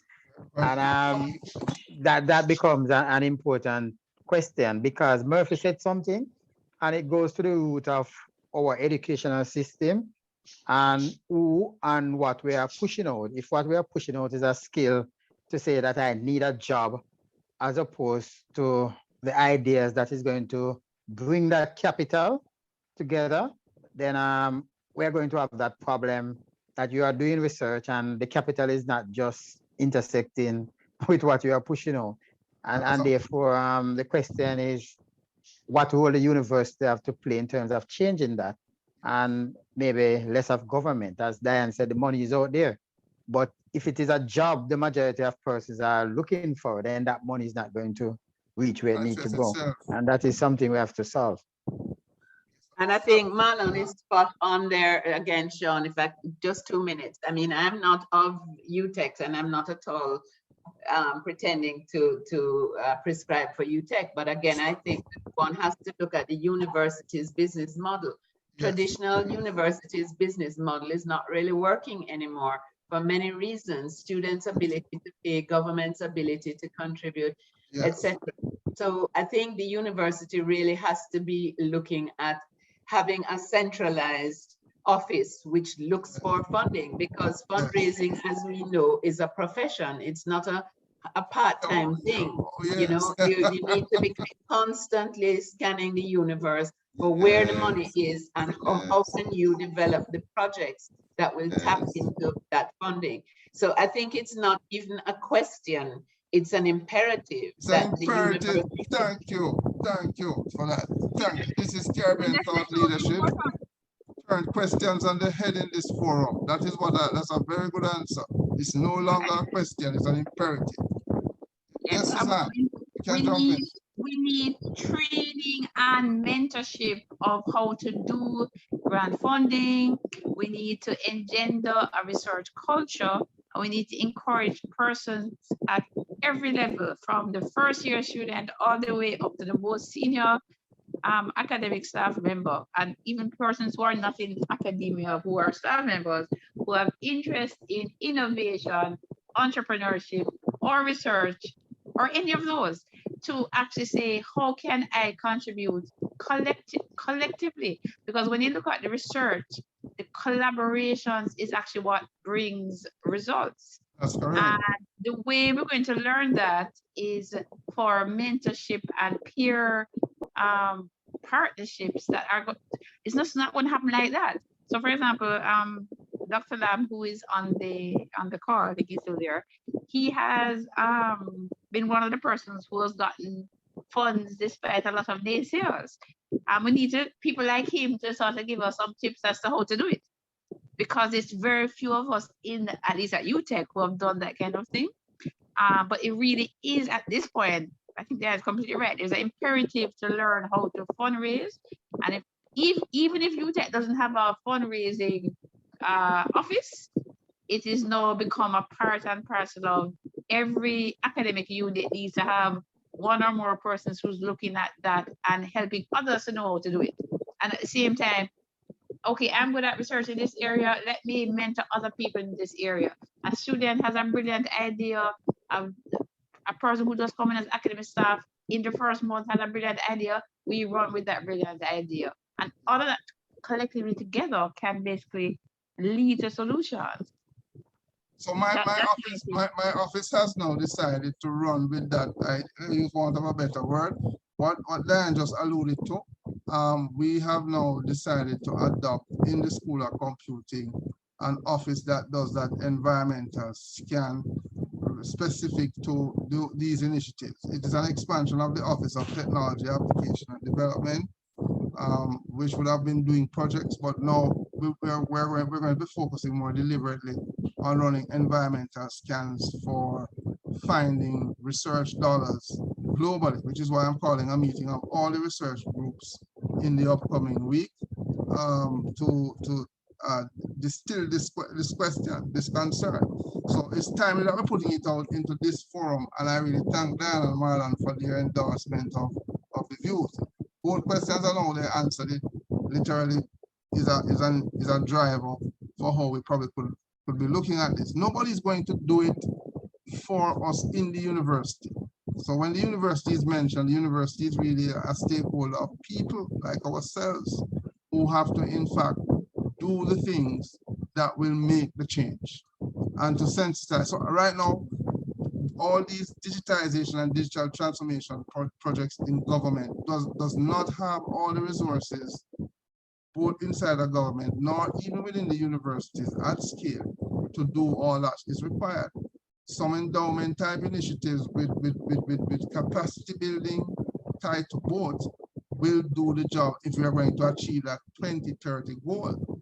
So I'm starting to look at the nuts and bolts of how these pillars are to be built. So this question, I'm glad we're going to take it off the books. I like that endorsement, and we'll be going out there. And I think the approach we need to take coming out of a forum like this. By the way, colleagues, when we keep this forum to take notes, what we do, we come with action items from them, and then we carry them back to the public stakeholders where applicable, or do it as internal projects. But I would love for us to have partnerships like the equivalent of a JAMPRO and Jamaica Customs, etc., to look for those type of endowments that suit those institutions to work on the initiative that can drive the country forward, and then everybody is a winner. Because the university, from the earlier questions, have the capacity through staff and students to build those outcomes.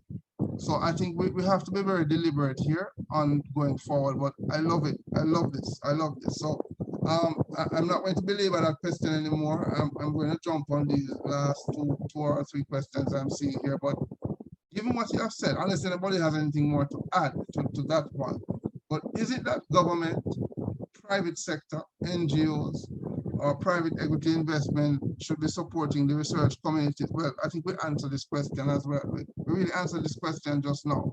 You know, take it off the books. It needs to be done. That's what was the question, the observation.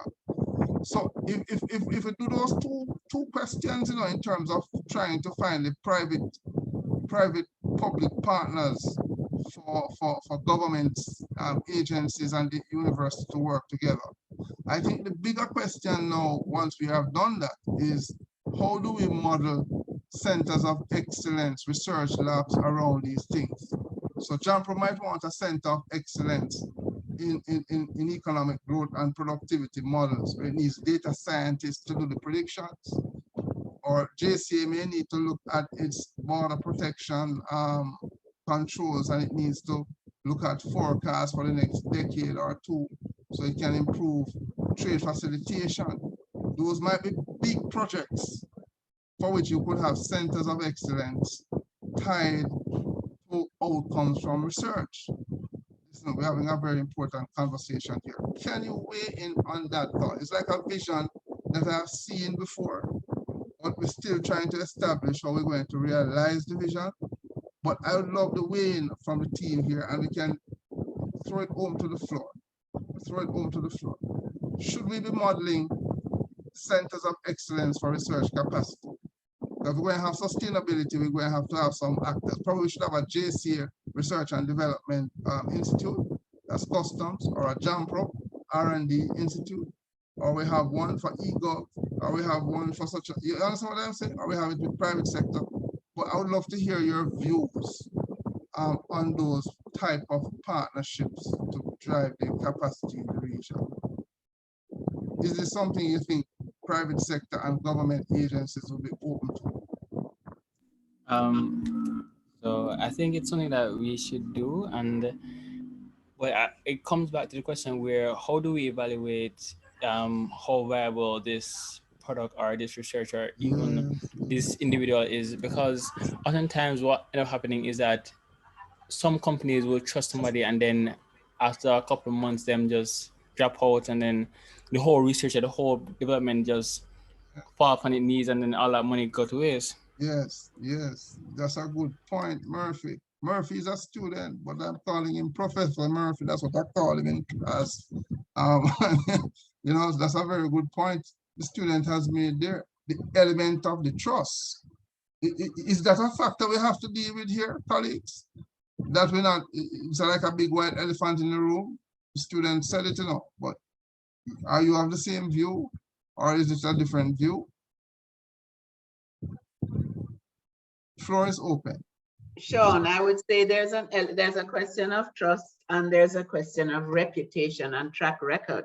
Yes. Because as we know, a consultant in Jamaica is a white man with a suitcase. Oh, Lord. So we need to change that perception, and the only way to change that perception is to develop the track record and be producing the quality. So that's where the productivity of research comes in, that Susan was talking about, and the quality and the peer reviewing, so that people start to respect more the output of our local consultants. And I'm using the university in that sense, because I think that there is real opportunity to partner with the agencies that you're talking about. And there is actually some very good work going on in government. Don't think that I'm saying there is no good work going on in government. Some of the work we're doing on the National Business Portal, I think, is cutting edge and is going to change the whole picture for business approvals. But what we need to do is to really establish the agenda, the research agenda that is interesting to government and that is interesting to private sector. And then, as you said, go and look the funds to do it. So for instance, right now, the SDG development goals, they're constantly looking for projects to fund in the SDG development goals, because climate change is a hot topic. So look for some climate change projects that you can research, projects that the university can undertake. You know, these are the kinds of areas where we can have that tripartite partnership between government, private sector, and the university. So just look for the areas where it can work, and just start with a pilot project, start with one, and let's make one work. Yes. All right, so very riveting conversation here on the important issues. So I would say at a small scale, there are projects for which the capacity has been demonstrated to support certain government initiatives and non-government initiatives, which we celebrate in the university at all levels. So I think the issue, well, that issue of neocolonialism that you alluded to earlier, I think it has been there for the longest while, but it's not be there a while. It's just we have to build the confidence as a people that we can achieve more than what we have before us. So I take that point very strongly. So modeling the centers of excellence. But what I want to say on the flip side, it should also be that the likes of the government agencies and private sector agencies should see themselves also wanting to put confidence and take that leap of faith with the academic institutions to deliberately drive some of these initiatives to get the kind of research labs up and running that they would like to see as outcomes. We're not saying the institutions like Dr. Lam or myself and Dr. Campbell are not doing initiatives as we are, but I suppose a lot more of it could be happening, and it could be created from both angles. It could be created from the private sector, public sector agencies who want those outcomes. I said, listen, man, we need this, you know, we need this research lab. Can you guys set this up? I've seen that in Europe, I've seen that in the US, I've seen that in Canada. So the push factor is sometimes from industry, and the push factor sometimes from the academia, and both work together. So it's a mutual point. I think it's a mutual point. But I'm still opening up to the floor. Any other comments on it, Suzanne, Arnett, students? Any last comments on that in terms of how you think that should be approached?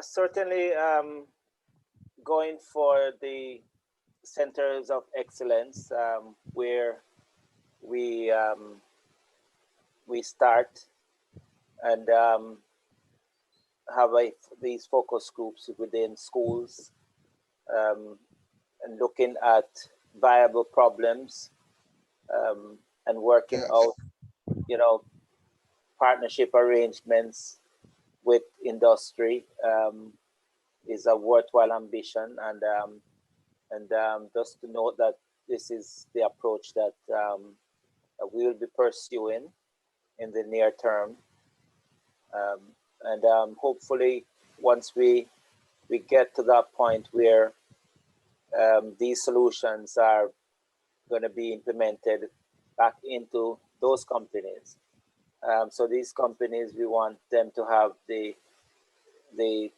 subset, the set of solutions that would be generated out of, you know, student projects, our own research, and to use that as a push to stimulate interest and possible funding. And if we can achieve that as we tweak out curriculum to focus more on not just talking about what is happening in other space when we cite examples, but we can cite many local examples and give tangible solutions in terms of models. And if I am to be biased to the computing and IT discipline in terms of how do we build out IT solutions, how do we build IT frameworks, how do we align business and IT strategies. Once we can do that and we can start measuring, and as we do it, we will be measuring so we can demonstrate improvements and show and demonstrate to business that our intervention have really benefited them. And once we start doing that and getting them to partner with us, and I do believe that we'll be building more relational capital that way. You know, I have an idea, and you know, God is someone who works in mysterious ways. It's not by accident that Diane and Marla on this particular call. The idea that just dawned on me, although I am heavily involved with JSSP and also with customs on their ICT governance, an idea just hit me. Why don't we pilot an initiative with these two entities? Flipping the charts here now.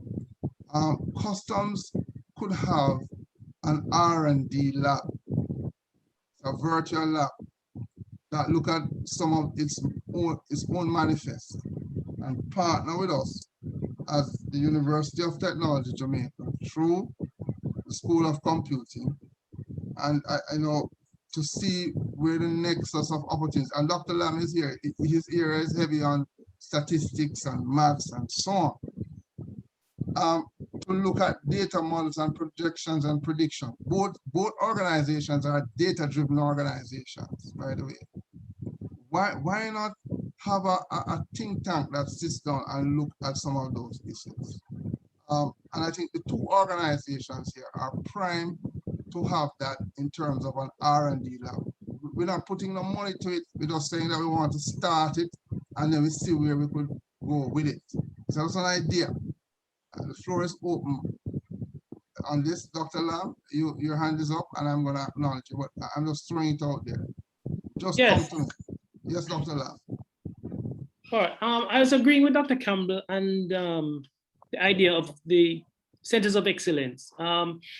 Centers of excellence, I've seen work. I was a part of one in the US and I participated in one in Canada. And I've seen them work very well. They were funded in the process. But I think just to begin with, as you mentioned, we could come together, look at ideas across institutions, across business, academia, to come up with a body that can work on a problem. And then by showing that we can make some inroads on a particular research problem, then we can actually do a proof of concept, if you will. Yes. For research centers. And then Yes. we have something tangible that we can go and say, well, look at this research center. It's a collaboration between this industry, this university. And we've been able to develop these things on our own. What we need from you now, as government or as commercial entities, we need funding so we can take this kind of research better and we can take on certain set of projects. It's worth the investigation. I'm going to start with no money first and look at the problem. And I'm saying customs and JAMPRO are filled with opportunities to look at the type of opportunity. They're not limited to them, of course, but it just occurred to me that we could explore with these entities if their leadership who are here think that it's useful to do so.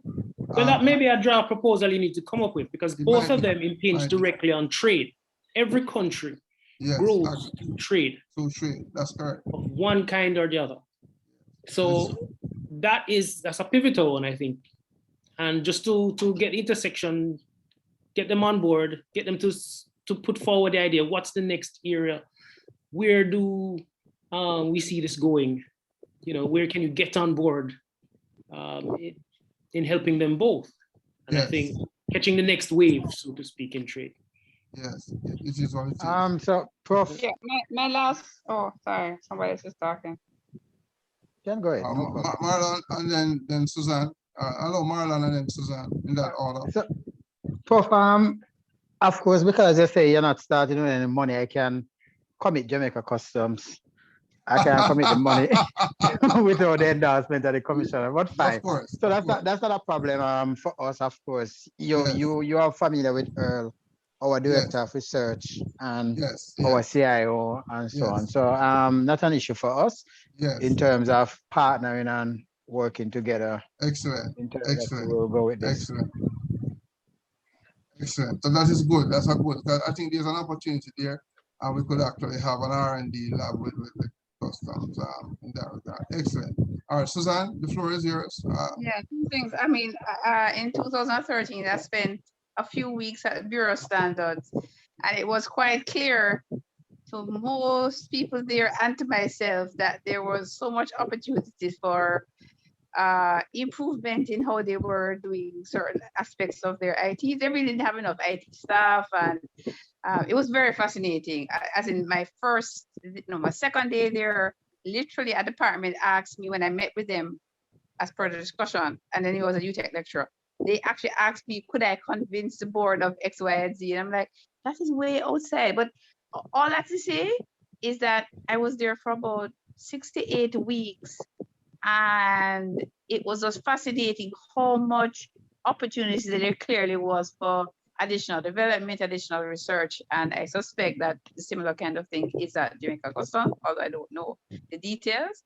Because I actually went to the ports because the project I was actually working on was at the port. So I actually even got safety boots to go to the port. It was a very fascinating project, by the way.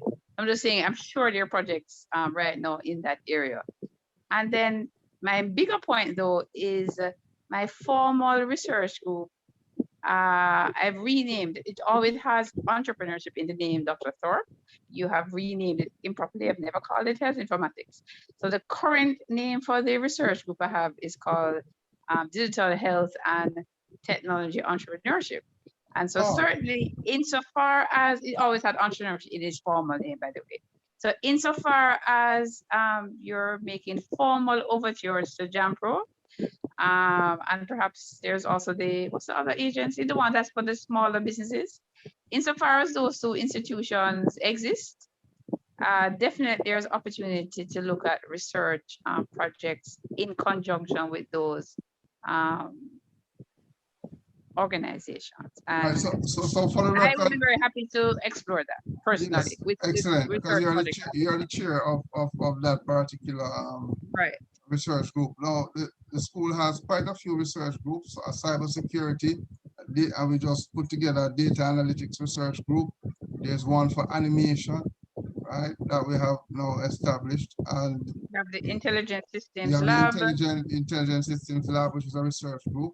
So there are different research groups, but the measure of them and their productivity is based on the engagements and, of course, the peer-reviewed publications that are asked by the university. So these are opportunities, but I defer to Diane, who has her hand up, and I'm going to acknowledge her accordingly. Thank you, Sean. Yeah, like Marlon, I would say, since there's no money involved a priori, we would be very interested in having the discussion. But that doesn't mean there won't be money involved later down the line. That's correct. That's correct. Is to scope out what a collaboration would look like. Yes. What sort of what are the priority areas we could work on that could attract funding? Exactly. So yes, we are interested in having further discussions on that. So one question, and this is my ignorance, pardon my ignorance, but do you have a consulting arm of UTech and a business development arm that constantly seeks partnerships, seeks opportunities for consultancy? I think that's a huge opportunity for any university that you need to be really leveraging. We do have one, which is actually anchored in the College of Business Administration. It's called the COBAM Consultancy. And across the university, we leverage with them in taking on initiatives. I think, Dr. Campbell, you have worked with them in the past on initiatives in the region. No, I worked with it out of SGSRE. Okay, the graduate studies. Martin Henry. Yeah. Yes, Martin Henry. Yes, that's there correct. was a projects office out there. So. Yeah, so these are the opportunities that come from Caribbean Thought Leadership Forums. You know, we talk with good people like yourselves, and it's always stimulating to get the thoughts and the views of others. And that's how we learn, and we don't profess to be knowing all things. You know, we try to be humble and ensure that we learn as we build capacity together. So the last question I have to ask our colleagues before we wrap this session today, and I respect you all for your time and spending with us, do you have a long-term vision or view of, you know, how this region should really be doing research, how we build out internationalization of research? These questions just came to me since recently, you know. I mean, I wrote them this afternoon before the forum, thought about them and just put them down on paper, but I was thinking about them a long time. You're probably thinking, yes. So how do you see the region really pushing research long term? What is your model or vision for that? I'd love to hear the different views, including students. How should we be doing this? What should we be doing? You know, just have vision. Just have 1 minute or two on that thought. Really rapid. I need to go. I'm Susan, you go first. Yes. I'm going to go. So I remember I'm actually talking tomorrow at my own things. I certainly have some views, but my simplest way is it's a combination of failure and impact. So as far as I know, if you push out to do something great, sometimes you're going to fail. So you have to be willing to fail. And if you keep at it, you will have impact. So the goal of impact, as you said, the goal of impact is to look at social impact. I'm just going to quote you here: social impact, economic impact, and academic impact. If you're looking at least one of those in all research projects, and knowing that sometimes you're going to fail, and you keep at it, once you're doing it with a team, you're going to make an impact once you keep at it. And I've already kind of explained how I saw it. It's really, you do it over time in baby steps. And if you persist, I think we will all succeed. Anyway, I'm running to another meeting. Thank you very much, Suzanne, and thank you very much for coming. Great. Yeah, I'll catch you at your forum tomorrow. Thank you. Any other views around the table as we wrap this conversation? Very interesting conversation. The viability of research initiatives in the Caribbean, and in particular here in Jamaica, and where we're going. We have had the benefit of Dan Edwards, Susan Muir, Marlon Rowe, Dr. Arnett Campbell, Murphy Facey. We have had a couple of students who have been observing and listening otherwise. We're not pressuring anybody to speak, but we really, and we had Kim from University of West Indies, Trinidad campus. Excellent conversation so far this evening. But as we wrap up, I'm still opening the floor to just listening to Suzanne's view. Failure and impact is her long-term view of the vision. Let's hear the others. I think mine would be engage and stimulate, in the fact that research oftentimes involves people, and not only one person, but a group of people who are interested in one goal, and in wanting to achieve that goal, they would try to stimulate the person around them to get them interested in, hey, do you know about this? And we're building this. Do you want to help us? And by that, they would actually spread the knowledge that they're gaining through the research to other people. Excellent. There's that excellent thought. So I'm really glad that students are, and as a matter of fact, Murphy, the course we have this summer, we're looking to engage and stimulate, and we'll have what is called a chatbot conference at the end, right? I didn't discuss that yet, but I'll bring it up in the week here. We'll have a fiesta of it, but engage and stimulate. That's a very key thing that you have said, young gentleman. I really appreciate that input. Any other views on where we see the vision? I think, Sean, I think that the Caribbean is not unified enough. I think the Caribbean does not exchange with each other enough. I think we have organizations like CARFA and CAPRI, etc., but we need more granular organizations across the Caribbean, which can really impact on some of the topics that are of global importance, such as I mentioned, climate change, the whole question of small island developing states. It's not just the Caribbean, there's Pacific as well. So we need to, that's where the research agenda comes in, that we need to develop, that is on global topics, because that's where we're going to get noticed, and that's where we're going to build our reputation, and that's where the Caribbean can have a mutually rich discussion. So we actually have a partnership with an entity now called the Caribbean Network, Network of Engineers, CaribNOW, which they look at their telecoms and their everything tech across the region that deals with internet exchange. But that's true. That's limited to a very small subset of who we could be talking to, and it's a bigger pool. So I think probably part of this homework is to look at where we tie that. I think probably I need to talk back with the Outsource Jamaica Caribbean team and let them also put us in touch with some of the other state actors in the region on this particular matter, and see where we can move it forward. So it's quite a bit there, but I agree, we are not unified in the region, and there's an opportunity for that. So I take that point holistically, Dan. I appreciate it. Excellent. Marlon, any views, any parting views? Gary, I saw you. Okay, I'm seeing you on the call. Dr. Lam, let's open up the floor. Any parting views on this? Well, Dr. Campbell, yes. well, I remember sitting and listening to my father talking about the federation, and that was an attempt by the Caribbean to unify and work towards common goal. And when Jamaica was withdrawn from the federation, in the famous words of Dr. Eric Williams, he said, 1 from 10 leave not. So Trinidad is gone. So Trinidad left as well, right? Yes. And since then, we have been competing against each other, duplicating, wasting resources, trying to fight the same problem, and not unifying our approach to it. So I think we are very competitive, and the way to do it is we can go after it, demonstrate that it can be done, and they will follow suit. Excellent, excellent. So we just have to try. Engagement, definitely so, definitely so. All right, any other views? One last thing I'd like to add.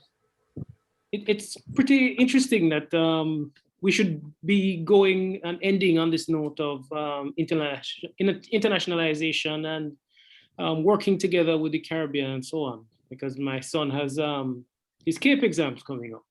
Yes. And we're looking at Caribbean integration. We've been discussing the same thing of federation, moving into CARIFTA, moving into CARICOM, and trying to get that integration. Within Jamaica itself, we need to get that integration. That is so true. we just within Jamaica itself. Where there is better. I also remember that a scientific roadmap was done for Jamaica. Actually 2 versions by the SRC, and it was supposed to sort of put different research centers together, those at UA, the different agricultural stations that they had, and all the different research components. And I think that died kind of like federation, where the idea was out there and it never went anywhere. So I'm glad for this forum, and I hope we can leave with something. We can actually begin something. I want to see that collaboration between. We're leaving with 2 things already. We're leaving with customs and Jumper willing to work with us. Yes. We're leaving with you know, the possibilities of how students can be engaged. So that's how this Caribbean Thought Leadership Forum evolves. It leaves with some action items and partners to do various things. So definitely, Dr. Lam, and you, of course, you're a part of our family as well. So you know, the School of Computing and the Faculty of Science and Sport share common bond, and we have worked on projects together in the international. Yes, we have. Actually, I was writing up a paper space. on that and on one of the collaborations we did. Yes, we have international grant funding that we take from the Canadian. We got together. agencies. Yes. And I'll be meeting with my partner this week on that. So listen, I would like Diane and Marlon, what I'm saying, we are not just lip service to this process. What we use these forums to do is to still try and discern what is it that, you know, we still need to understand from the wider community, and we always appreciate the views that persons like yourself share. So Marlon, you have a word here, or I mean, Dan's mic open. Dan's mic. Feel free. We're just saying thank you. Just saying thank you, Sean, for inviting me. Very stimulating discussion. Really enjoyed it. Thanks very much. Very welcome, and I appreciate it. And we will do follow up with you on that and many other initiatives we're looking at. Thank you so much for joining. Marlon, you had any last words you wanted to share? Yes. I will say the same as Diana. I find the forum very interesting. Yes. And of course, you know, we're here to work can together. Spread the word. You can spread the word for me. I mean, this is about 5 weeks old, and I know when Diana was to come one of the early weeks, she had some classes thing doing, so I hope she did well with them. And now she turned up at 1, so we appreciate that. But we riveting conversations on important topics. That's what we are about. Sure, we can here to spread the word, Puff, no problem. I appreciate that. So excellent. And students, all, I appreciate your input, and staff members here otherwise who are listening in. I also welcome your attendance this evening. So if there's any other parting word, we're just about to go. I'd like to say thanks you to everyone for spending the time on a Sunday at that, and have a wonderful week ahead in God's name. All right, Godspeed. All right, so a pleasant afternoon. But if there's any other word, just quickly say as I stop sharing and I stop.